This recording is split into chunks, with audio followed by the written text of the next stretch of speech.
প্রিয় বন্ধুরা, আমি শ্যামল কুমার মিত্র, সভাপতি confederation of state government employees.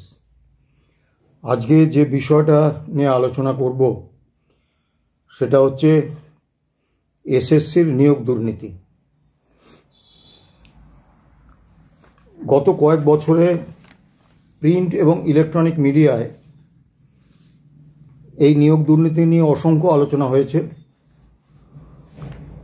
বিভিন্ন ইউটিউব চ্যানেলে অসংখ্য আলোচনা হয়েছে, কিন্তু কতকগুলো বিষয় সেই আলোচনা আমি খুঁজে পাইনি। সেই আঙ্গিক থেকেই আমি আজকের আলোচনাটা করতে চাইছি।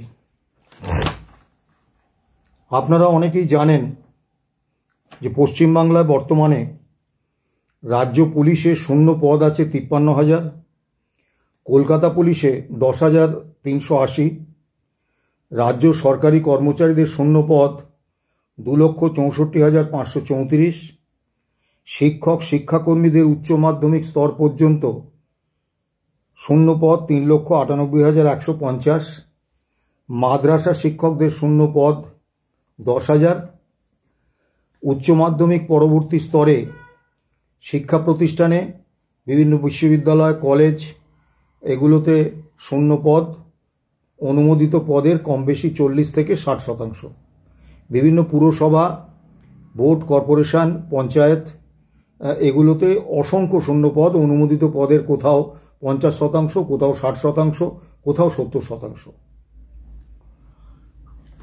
তা এনসিআরবি রিপোর্ট হচ্ছে প্রতি 1 লক্ষ জনসংখ্যায় ন্যূনতম যে সংখ্যায় পুলিশ লাগে সেটা হচ্ছে 160.76। পশ্চিমবাংলায় এখন আছে 97.66, এবং এই যে প্রতি 1 লক্ষ জনসংখ্যায় 97.66 জন পুলিশকর্মী আছেন, এদের একটা বড় অংশ নিয়োজিত আছেন যারা তথাকথিত ভিআইপি। এখন পুলিশ সিকিউরিটি নিয়ে ঘোরাটা একটা স্ট্যাটাস সিম্বল। অনেক পঞ্চায়েত সদস্য কাউন্সিলরও এখন পুলিশের নিরাপত্তা পান। ফলে এই যে প্রতি 1 লক্ষ জনসংখ্যায় 97.66 জন পুলিশকর্মী আছেন, যেটা প্রয়োজনের থেকে অনেক কম, তার থেকেও কম পুলিশকর্মী কাজ করতে পারছেন। তো স্বাভাবিকভাবে পশ্চিমবাংলার আইন শৃঙ্খলা নিয়ে বিভিন্ন অভিযোগ বারবার ওঠে। যদি আমাদের যা পুলিশ কর্মী আছেন তারা যদি তাদের 100% প্রয়াসটাও করেন, তাহলেও পশ্চিমবাংলায় আইন শৃঙ্খলা পরিস্থিতি নিয়ন্ত্রণে বা দৈনন্দিন সমস্যা সমাধানে তারা কিছু করতে পারবেন না, কারণ এত কম পুলিশ সংখ্যা করা সম্ভব না। এবং যার ফল যেটা হয়েছে যে রাজ্য সরকার প্রায় 1.5 লক্ষের মতো সিভিক ভলেন্টিয়ার নিয়োগ করেছেন, যাদেরকে আগে সিভিক পুলিশ বলতেন। সবাই জানে এর কোনো নিয়োগ পদ্ধতি নেই। তৃণমূল কংগ্রেস তাদের বিভিন্ন দলীয় কর্মী সমর্থকদের এই সিভিক ভলেন্টিয়ার হিসেবে নিয়োগ করেছেন, এবং আদালত বহুবার নির্দেশ দিয়েছে যে তাদের দিয়ে কোনো আইন শৃঙ্খলা রক্ষার কাজে বা এতে লাগানো যাবে না। ওসব আদালতের রায়ে লেখা থাকে। বাস্তবে এই সিভিক ভলেন্টিয়াররাই পুলিশের কাজ করছে সারা রাজ্য জুড়ে, যার ফলে একদম সরাসরি পুলিশ প্রশাসনটা তৃণমূল কংগ্রেসের নিয়ন্ত্রণে। 1980 সালে প্রতি 1 লক্ষ জনসংখ্যায় কর্মচারী সংখ্যা ছিল 676 জন। বর্তমানে 2025 সালে সেটা এসে দাঁড়িয়েছে প্রতি 1 লক্ষ জনসংখ্যায় 219। স্বাভাবিকভাবে 1 লক্ষ জনসংখ্যাকে 219 জন সরকারি কর্মচারী যে পরিষেবা দিতে পারবেন, সেই একই পরিষেবা 676 জন কর্মী তার থেকে অনেক ভালোভাবে, অনেক দ্রুততার সঙ্গে, অনেক গতিশীলতার সঙ্গে দিতে পারবেন। তাই জনপ্রত্যাশিত মান এবং গতিতে সরকারি পরিষেবা মানুষের কাছে পৌঁছিয়ে দেয়া সরকারি কর্মচারীদের পক্ষে কার্যত অসম্ভব। তাই এর জন্য কি করা হয়েছে, ওই চুক্তির ভিত্তিতে কিছু কর্মী নিয়োগ করা হয়েছে। এখন এই যে বিপুল শূন্য পদ, সব মিলিয়ে কম বেশি 7 লক্ষ শূন্য পদ, 2011 থেকেই এই বিপুল শূন্য পদে কার্যত কোনো নিয়োগ নেই। এবারে সিঙ্গুর কাণ্ডের পরে কোনো বেসরকারি শিল্প সংস্থা পশ্চিমবাংলায় বিনিয়োগ করছেন না, কারণ তাদের মনে একটা আতঙ্ক যে একটা 92% তৈরি হয়ে যাওয়া, উৎপাদন শুরুর মুখে থাকা টাটাদের মতো আন্তর্জাতিক মানের একটা শিল্প কারখানা যদি রাজনীতির বলি হয়ে পশ্চিমবাংলা থেকে চলে যেতে বাধ্য হয় শিল্প গুটিয়ে নিয়ে, 52টা অনুসারী শিল্প সহ, এই পশ্চিমবাংলায় বিনিয়োগ করাটা খুব বুদ্ধিমানের কাজ হবে না। কারণ দিনের শেষে শিল্পপতি বা বিনিয়োগকারীরা দেখবেন তাদের বিনিয়োগটা সুরক্ষিত আছে কিনা এবং বিনিয়োগ থেকে তারা যথেষ্ট পরিমাণ মুনাফা করতে পারছেন কিনা। মুনাফা সর্বাধিকরণটাই শিল্পপতি এবং বিনিয়োগকারীদের লক্ষ্য, অন্য কোনো লক্ষ্য তাদের নেই। তা স্বাভাবিকভাবে বেসরকারি ক্ষেত্রেও কোনো নিয়োগ নেই। এই যে তীব্র কর্মসংস্থানহীনতার একটা আবহ সরকার পরিকল্পিতভাবে তৈরি করেছে, যার ফলে আমাদের পশ্চিমবাংলার জনসংখ্যার 65% বয়স হচ্ছে 34 বছরের নিচে। তারা আমার আপনার ঘরের সন্তান, তারা চাকরির বাজারে কাজ খুঁজছেন, কিন্তু পশ্চিমবাংলায় কোনো কর্মসংস্থান নেই, না সরকারি ক্ষেত্রে না বেসরকারি ক্ষেত্রে। তাহলে তারা যাবেন কোথায়? এই কর্মসংস্থানহীনতার এই তীব্র যে যন্ত্রণা, এইটাকে মূলধন করে এই সরকার একেবারে কৃতদাস মালিকের ঢঙে চুক্তি নিযুক্ত শ্রমিক হিসেবে কর্মীদের, শিক্ষিত আমার আপনার ঘরের ছেলেমেয়েদের সরকারি কাজ করিয়ে নিচ্ছেন। কাউকে 600 টাকা বেতন দেন, কাউকে 1666 টাকা, কাউকে 2000, 3000, 5000, 7000, 10,000 বেতন দিয়ে কোনো সামাজিক সুরক্ষা নেই, কোনো পেনশন নেই, কোনো মেডিকেল নেই, কোনো ছুটি নেই।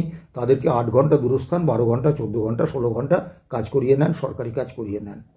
কোনো কৃতদাস মালিক বা বেসরকারি সংস্থাও এরকম নির্মম শোষণ করেন না। এখন আমার প্রশ্ন যে রাজ্য সরকার 2011 সাল থেকে নিয়োগ করছেন না, যে নিয়োগগুলো হয়েছে সে আপনি নবম, দশম, একাদশ, দ্বাদশের শিক্ষক শিক্ষাকর্মী নিয়োগই বলুন বা প্রাথমিক শিক্ষক নিয়োগ বলুন, সেখানে প্রামাণ্য দুর্নীতির ভুরি ভুরি অভিযোগ, যার ফলে দুর্নীতিমূলক নিয়োগের কারণে ইতিমধ্যে একটা প্যানেল বাতিল হয়ে গেছে। আরও 32,000 প্রাথমিক শিক্ষকের চাকরি ঝুলে আছে আদালতে।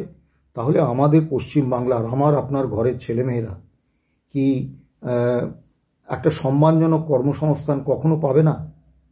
নাগরিক সমাজ এটা ভেবে দেখবেন। এবারে আসুন, এইটা অস্বীকার করার কোনো জায়গা নেই যে এসএসসির যে নিয়োগ দুর্নীতি হয়েছে, সেই নিয়োগ দুর্নীতি একেবারে সরাসরি একটা institutional corruption sponsored by government of West Bengal. সরকার নিজে এই দুর্নীতিটা করেছেন, এই দুর্নীতিটায় যুক্ত। এবারে মহামান্য সুপ্রিম কোর্ট গত 23 এপ্রিল 2025 রায় দিয়েছেন এই 25,753 জন, তার মধ্যে একজনের চাকরি আছে, ক্যান্সার আক্রান্তা সোমা দাস।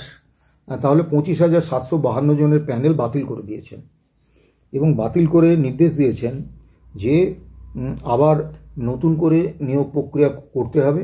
সেই নিয়োগ প্রক্রিয়ায় এই যারা বাতিল হলেন, যাদের চাকরি, তাদের মধ্যে যারা দাগি নন, অর্থাৎ যারা দুর্নীতির মাধ্যমে চাকরি পাননি, তাদের পরীক্ষা নিতে হবে। এবং সেক্ষেত্রে 17/4/2025 সুপ্রিম কোর্টের মাননীয় বিচারপতি অনারেবল জাস্টিস সঞ্জীব খান্না এবং অনারেবল জাস্টিস সঞ্জয় কুমার যে রায় দিয়েছেন, আমি সেই রায়টা একটু পড়ছি।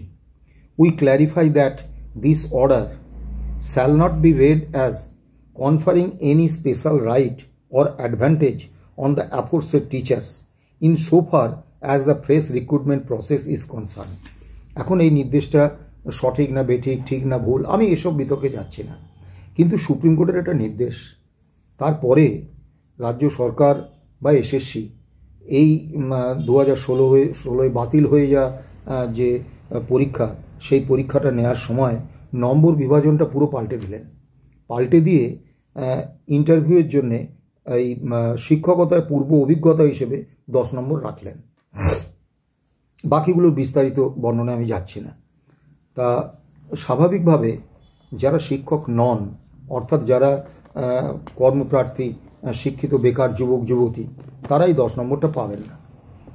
ফলে এই শিক্ষিত বেকার যুবক যুবতীরা পরীক্ষা দেবেন 90 নম্বরে, আর যারা শিক্ষকতার অভিজ্ঞতা যাদের রয়েছে তারা দেবেন 100 নম্বরে। এই রকম বৈষম্য কি কোনো নিয়োগ প্রক্রিয়ায় হয়?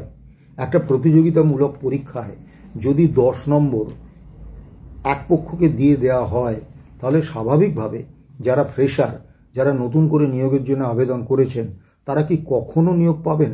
সেই প্রতিযোগিতা তারা কখনো এঁটে উঠতে পারবেন?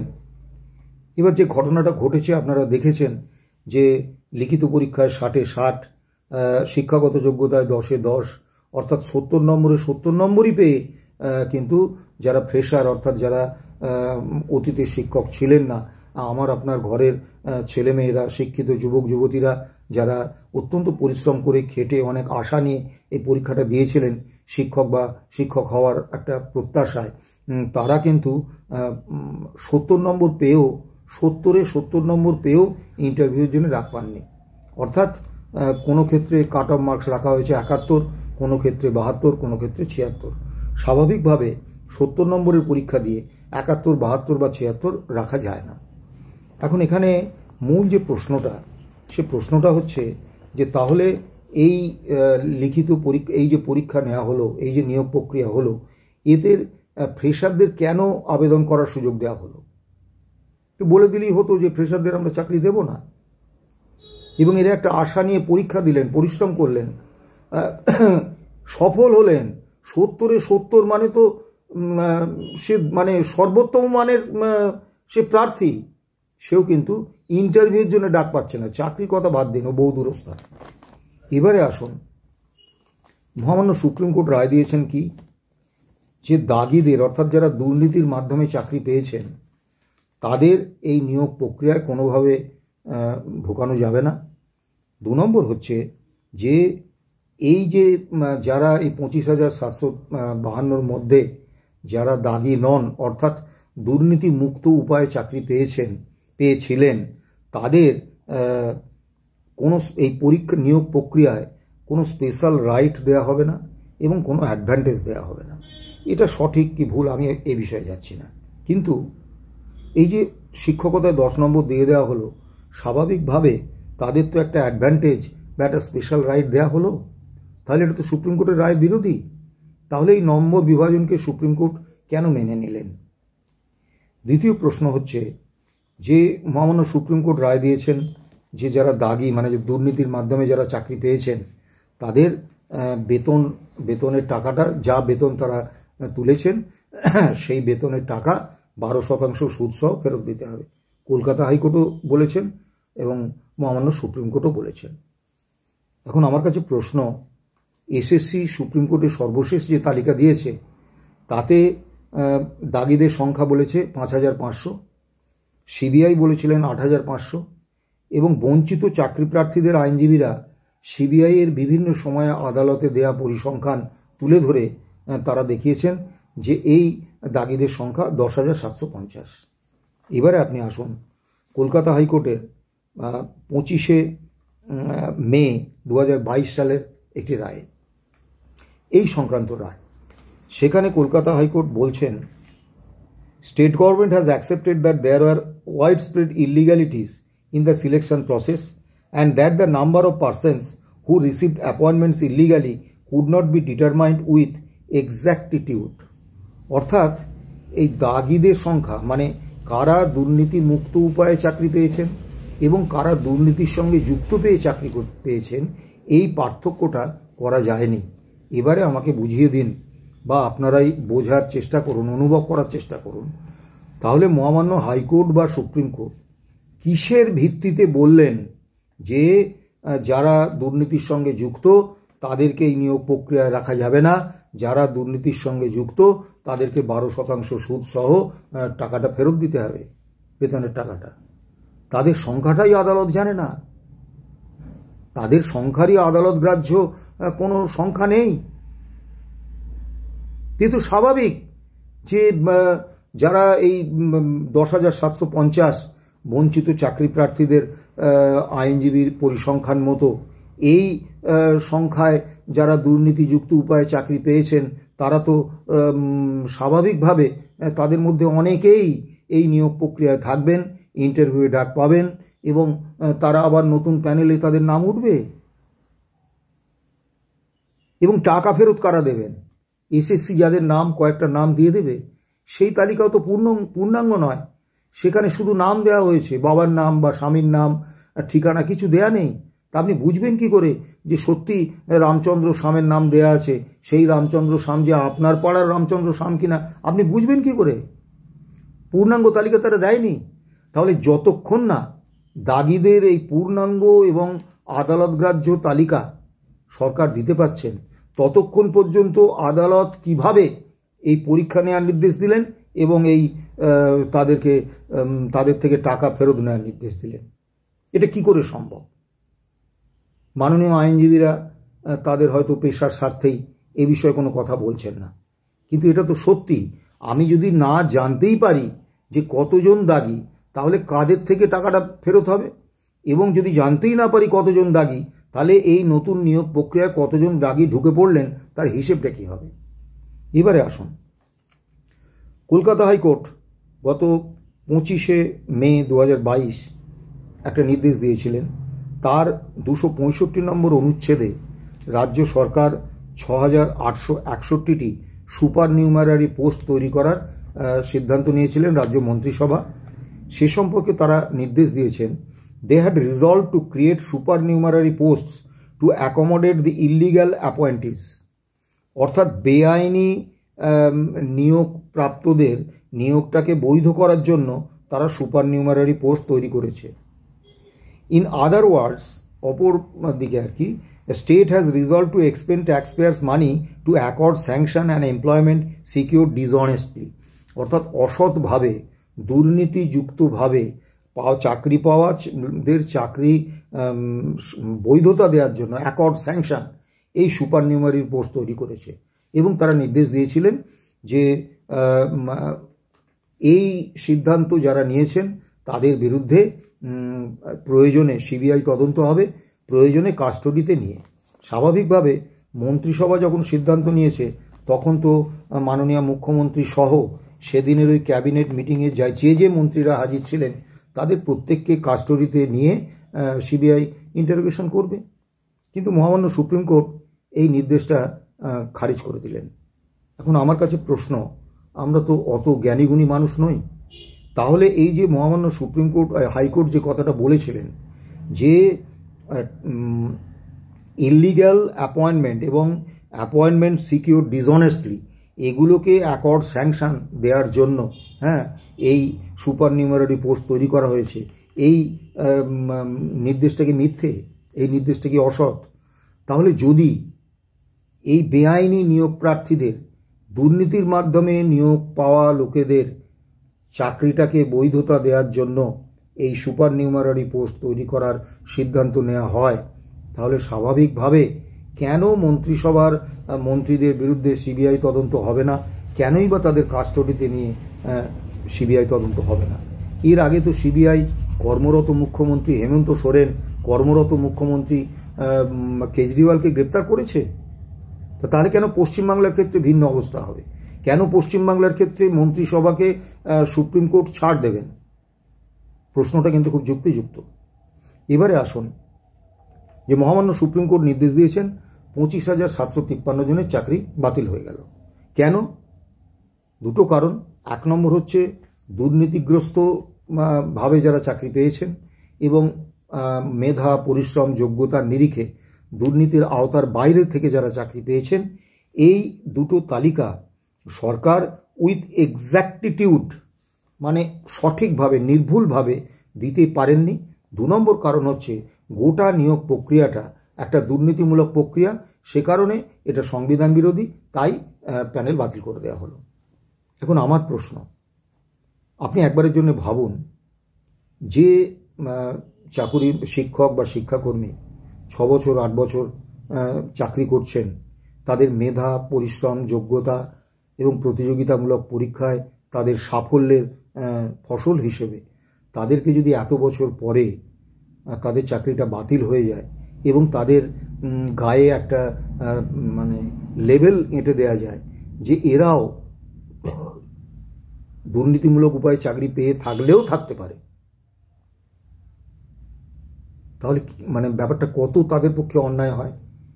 এবং নতুন করে পরীক্ষা দিয়ে তাদের কজন চাকরিতে ফিরে আসতে পারবেন, অর্থাৎ তাদের একটা অনিশ্চিত অন্ধকারের দিকে ঠেলে দিলেন।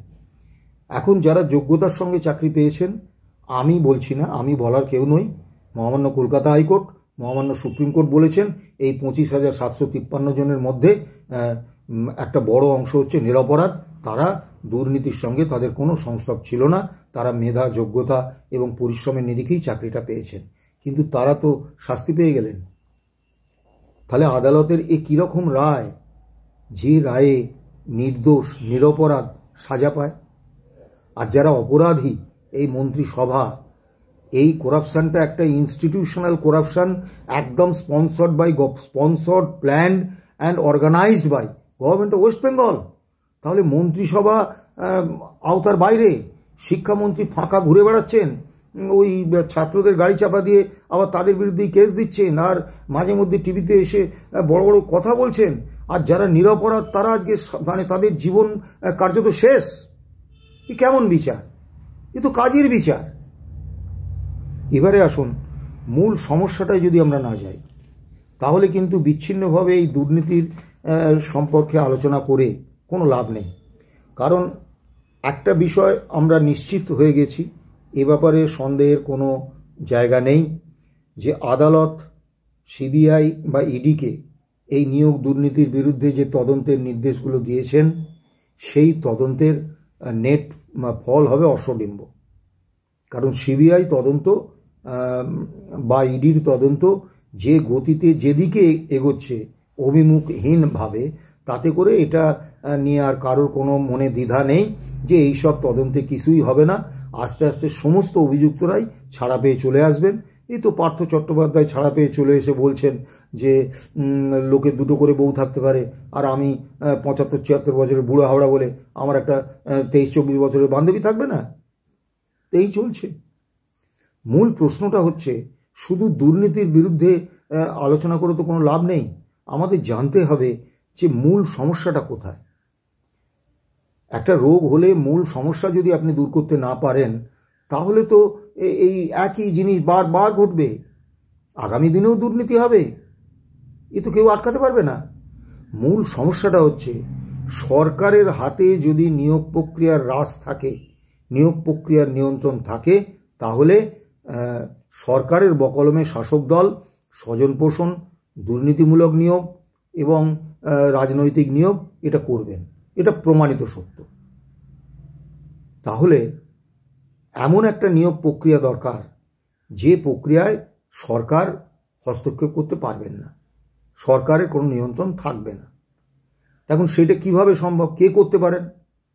এইটা কলকাতা হাইকোর্টের পক্ষে করা সম্ভব না, কিন্তু এটা করতে পারেন রাজ্য সরকার, কেন্দ্রীয় সরকার এবং মহামান্য সুপ্রিম কোর্ট।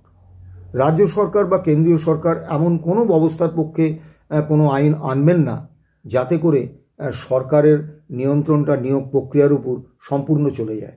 তার কারণটা কি? দিনের শেষে যে কোনো শাসক দল, তারা একটা করে রাজনৈতিক দল, তাদের লক্ষ্য হচ্ছে ক্ষমতা দখল এবং ক্ষমতায় টিকে থাকা। এখন ক্ষমতা দখল এবং ক্ষমতায় টিকে থাকতে গেলে রাজনৈতিক কর্মীর প্রয়োজন। সেই রাজনৈতিক কর্মীদের যদি আমি কিছু চাকরি বাকরি কিছু দিতে না পারি, তাহলে তারা আমার সঙ্গে থাকবে কেন? কাজেই তারা তাদের দলীয় স্বার্থের প্রয়োজনে রাজনৈতিক নিয়োগ বা স্বজনপোষণ এবং ক্ষেত্র বিশেষে পশ্চিমবঙ্গ সরকারের মতো দুর্নীতিমূলক নিয়োগ করবেন। এটা তো স্বাভাবিক। তাহলে পদ্ধতিটা পরিবর্তন করার ক্ষেত্রে কেন্দ্রীয় সরকার বা রাজ্য সরকার রাজনৈতিক কারণে কোনো নতুন আইন আনবেন না, কোনো ব্যবস্থা করবেন না। সুপ্রিম কোর্টের কিন্তু বিপুল ক্ষমতা ছিল। মহামান্য সুপ্রিম কোর্ট তো এটুকু বুঝেছেন যে রাজ্য সরকার একটা প্রাতিষ্ঠানিক দুর্নীতি করেছে, এবং এই রাজ্য সরকারের হাতে যদি নিয়োগের দায়িত্ব থাকে, তাহলে এরকম দুর্নীতি হবে। যেটা আমার মতো একজন গোলা লোক সে বুঝতে পারছে, সেইটা সুপ্রিম কোর্টের মাননীয় বিচারপতিরা বুঝতে পারলেন না। সুপ্রিম কোর্টের কাছে কিন্তু একটা বিরাট সুযোগ এসে হাজির হয়েছিল, কারণ সুপ্রিম কোর্টের রায় হচ্ছে নির্দেশ, সে রায় হচ্ছে আইন, এবং সেই আইন অকার্যকর করে দিতে পারেন কেন্দ্রীয় সরকার। কিভাবে পারেন? সেই রায়ের বিরুদ্ধে আবার একটা নতুন আইন, সেই রায়টাকে কার্যকর করে একটা নতুন আইন সংসদে আনতেই পারেন। ঠিক যেমন দেখবেন এই কিছুদিন আগে 2023 সালে সুপ্রিম কোর্টের একটা সাংবিধানিক বেঞ্চ নির্দেশ দিয়েছিলেন যে গণতন্ত্রকে সুরক্ষা দেওয়ার জন্য, গণতান্ত্রিক পদ্ধতিকে টিকিয়ে রাখার জন্য নির্বাচন স্বচ্ছ, সুষ্ঠুভাবে, নিরপেক্ষতার সঙ্গে করার জন্য সবথেকে বড় দরকার হচ্ছে নির্বাচন কমিশনার, জাতীয় নির্বাচন কমিশনার নিয়োগে সরকারের একচেটিয়া নিয়ন্ত্রণ না থাকা। এই জন্য তারা একটা সিলেকশন কমিটি করে দিয়েছিলেন। সেই সিলেকশন কমিটিতে ছিলেন মাননীয় প্রধান বিচারপতি, মাননীয় প্রধানমন্ত্রী এবং লোকসভার মাননীয় বিরোধী দলনেতা। স্বাভাবিকভাবে এই সিলেকশন প্যানেলে সরকারের একচ্ছত্র আধিপত্য ছিল না। কাজেই জাতীয় নির্বাচন কমিশন নিয়োগ করতে গেলে কোনো কেন্দ্রের যারা শাসক দল তারা তাদের মতো করে তাদের লোকেদের নিয়োগ করবেন, এই সুযোগটা ছিল না। কিন্তু তারপরে 2024 সালে সংসদে সংখ্যাগরিষ্ঠতার সুযোগ নিয়ে এরা কেন্দ্রীয় সরকার নতুন আইন এনেছেন। সেই আইনে বলেছেন যে এই সিলেকশন প্যানেলে ওই প্রধান বিচারপতির থাকার কোনো দরকার নেই, থাকবেন লোকসভায় বিরোধী দলনেতা এবং মাননীয় প্রধানমন্ত্রী এবং মাননীয় প্রধানমন্ত্রীর মনোনীত একজন কেন্দ্রীয় মন্ত্রী। স্বাভাবিক, সরকার পক্ষের 2জন লোক থাকছে, বিরোধী পক্ষের 1জন, তাহলে তো 2:1 সংখ্যাগরিষ্ঠতায় নির্বাচন কমিশনার নিয়োগ করবেন সরকার। যার ফলে সেই নিয়োগ কমিশনাররা যদি রাজনৈতিক নিয়োগ হয়, তাহলে তারা যদি রাজনৈতিক দলের প্রয়োজনে বা রাজনৈতিক দলের দয়ায় নিয়োগ পান, স্বাভাবিকভাবে সেই কমিশন নিরপেক্ষভাবে কাজ করবে না, সেই কমিশন শাসক দলের হয়েই কাজ করবে। কিন্তু এটাকে বদলে দিয়েছেন। কিন্তু মহামান্য সুপ্রিম কোর্ট যদি নিয়োগ দুর্নীতির অবসানের জন্য একেবারে সরকারের নিয়ন্ত্রণের বাইরে নিয়োগ প্রক্রিয়াকে ডাকতে হবে এইরকম কোনো রায় বা নির্দেশ দিতেন, সেটা কিন্তু আইন হয়ে যেত এবং সেইটা কিন্তু তার বিরুদ্ধে রাজনৈতিক কারণেই কেন্দ্রীয় সরকার কোনো বিল আনতেন না, কোনো আইন আনতেন না। কেন? তাহলে কিন্তু কেন্দ্রীয় সরকারের যে শাসক দল তার পিঠে কিন্তু একটা ছাপ পড়ে যেত যে এরা দুর্নীতির মাধ্যমে নিয়োগকে সমর্থন করছে, প্রশ্রয় দিচ্ছে। সুপ্রিম কোর্ট তো তা করলেন না। সুপ্রিম কোর্ট তো বিপুল ক্ষমতা, আমরা তো প্রত্যাশা করি যে সুপ্রিম কোর্ট করবেন। দ্বিতীয় যে বিষয়টা, সুপ্রিম কোর্ট পুরো প্রক্রিয়াটাকে কিন্তু গুলিয়ে দিয়েছেন। আপনারা যাই বলুন, এটা যদি আদালত অবমাননা হয় আমি নতমস্তকে মেনে নিতে রাজি, কিন্তু সুপ্রিম কোর্ট পুরো বিষয়টা গুলিয়ে দিয়েছেন। 1 নম্বর হচ্ছে যারা নিরপরাধ তারা শাস্তি পেয়েছে, 2 নম্বর হচ্ছে যারা দুর্নীতির মাধ্যমে নিয়োগ পেয়েছে তাদের সঠিক সংখ্যা জানার জন্য তারা সরকারের উপর যে কঠোর অবস্থান নেওয়া দরকার ছিল কলকাতা হাইকোর্ট এবং সুপ্রিম কোর্ট তা নেননি।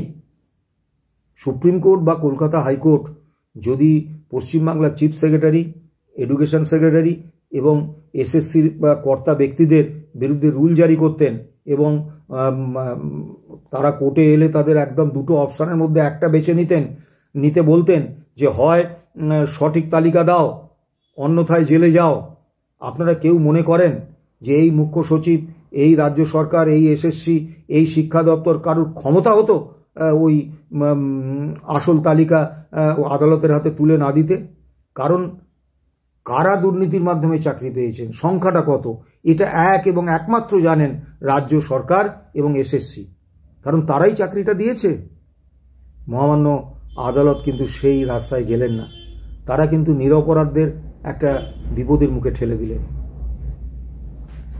সংবিধান সংবিধানের 315 নম্বর ধারায়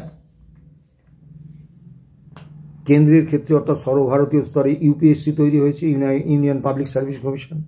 রাজ্যের ক্ষেত্রে তৈরি হয়েছে স্টেট পাবলিক সার্ভিস কমিশন। এই প্রসঙ্গে কর্ণাটক রাজ্য ভার্সেস উমাদেবী অ্যান্ড আদার্স এই মামলার রায়টা আমি একটু উল্লেখ করব। রায় বলা হচ্ছে, with a view to make procedure for selection fair, the Constitution by Article 315 has created a PSC for the Union and PSCs for the states. Article 320 deals with the functions of PSC and mandates consultation with the Commission on all matters relating to the methods of recruitment to civil services and civil posts and other related matters. দেখুন, মহামান্য supreme court কিন্তু পরিষ্কার বলেছেন যে selection প্রসেসটাকে যদি fair করতে হয়, স্বচ্ছ করতে হয়, তাহলে সাংবিধানিক সংস্থা পিএসসির মাধ্যমে নির্ভর করা দরকার। এটা আমার কথা নয়, মহামান্য সুপ্রিম কোর্টের কথা। এবং পশ্চিমবাংলায় অত্যন্ত দুর্ভাগ্যের বিষয়, পিএসসি চালানোর জন্য সংবিধানের 320 থেকে 323 নম্বর ধারায় 32টা রেগুলেশন দেওয়া ছিল। সেই 32টা রেগুলেশনের মধ্যে 33 নম্বর রেগুলেশন যুক্ত করে রাজ্য সরকার তার সাংবিধানিক নিরপেক্ষ সরকারের নিয়ন্ত্রণ মুক্ত চরিত্র সরিয়ে দিয়ে পিএসসিকে বর্তমানে অর্থ দপ্তরের একটা শাখায় পরিণত করেছে, যার ফলে পিএসসি কোনো সাংবিধানিক সংস্থা নয়। কাজেই আমাদের একটা জিনিস স্পষ্ট বুঝতে হবে, মাননীয় বিচারপতিরাও যদি এই বিষয়টা বোঝেন এবং সেই অনুসারে অ্যাক্ট করেন, তাহলে কিন্তু আগামী দিনে আমার রাজ্যের যে লক্ষ লক্ষ শিক্ষিত কর্মপ্রার্থী যুবক যুবতী তারা একটা সরকারি চাকরির আশায় বসে আছেন, তাহলে কিন্তু তারা একটা আশার আলো দেখতেন। নিয়োগের রাশ সরকারের হাতে থাকলে দুর্নীতি হবে, চিৎকার চেঁচামেচি করে কোনো লাভ নেই। তাহলে কি করতে হবে?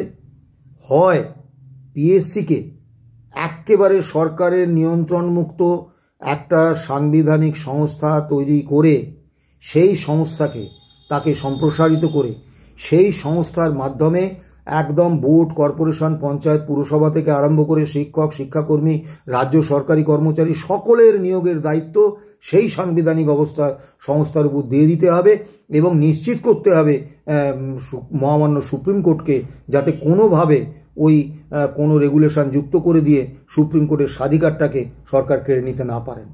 দ্বিতীয় পদ্ধতি, শুধুমাত্র একাডেমিক কোয়ালিফিকেশনের উপর নিয়োগ দেয়া। কারণ ধারাবাহিকভাবে মাধ্যমিক, উচ্চ মাধ্যমিক, স্নাতকোত্তর স্তরে একেবারে ধারাবাহিকভাবে খারাপ ফল করা বা ভালো ফল করা তো সম্ভব নয়। কাজেই এই পরীক্ষায় যারা ধারাবাহিকভাবে ভালো ফল করে এসছেন ধরে নিতেই হবে তারা মেধাবী ছাত্রী। তাহলে এই নম্বরের ভিত্তিতে নিয়োগ হোক। এখন অনেকে বলবেন যে সিবিএসসি, আইসিএসসি বোর্ডে তো ওদের প্রচুর নম্বর, তাহলে তোরা এগিয়ে যাবে কেন? আমাদের পশ্চিমবাংলায় হয় আমাদের বোর্ডগুলোকে ওই রকম ভাবে নম্বর দিতে হবে, না হলে আমাদের এখানকার বোর্ডের ছেলে মেয়েদের একটা ওয়েটেজ দিতে হবে। এবং এভাবে কিন্তু নিয়োগ হতো অতীতে। পোস্ট অ্যান্ড টেলিগ্রাফসে, ক্যালকাটা টেলিফোনসে নম্বরের ভিত্তিতেই কিন্তু নিয়োগ হতো। নাগরিক সমাজের কাছে আমার একটা আবেদন থাকবে, মাননীয় আইনজীবীদের কাছে আমার একটা আবেদন থাকবে, দয়া করে সুপ্রিম কোর্টের সামনে আপনারা এই বিষয়টা উপস্থাপিত করুন যে নিয়োগের রাশটা যাতে সরকারের হাত থেকে কেড়ে নিয়ে একটা নিরপেক্ষ, সাংবিধানিক, স্বশাসিত, সরকারের নিয়ন্ত্রণমুক্ত সংস্থার উপর দেয়া হয়। না হলে ওই দুর্নীতি নিয়ে টিভি প্রোগ্রাম হবে, আমরা বলবো, কিন্তু দুর্নীতি যাবে না। আর আমাদের দিনের শেষে তো ভাবতে হবে যে এই লক্ষ লক্ষ বেকার ছেলে মেয়েগুলো যারা শিক্ষিত তারা চাকরিটা পাবে না শুধু একটা সরকার দুর্নীতিগ্রস্ত বলে, একটা সরকার দুর্নীতির মাধ্যমে অর্থ উপার্জনটাকে সর্বোচ্চ অগ্রাধিকার দেওয়া হয় বলে। নাগরিক সমাজ একটু ভাববেন। ভালো থাকবেন, সুস্থ থাকবেন। নমস্কার।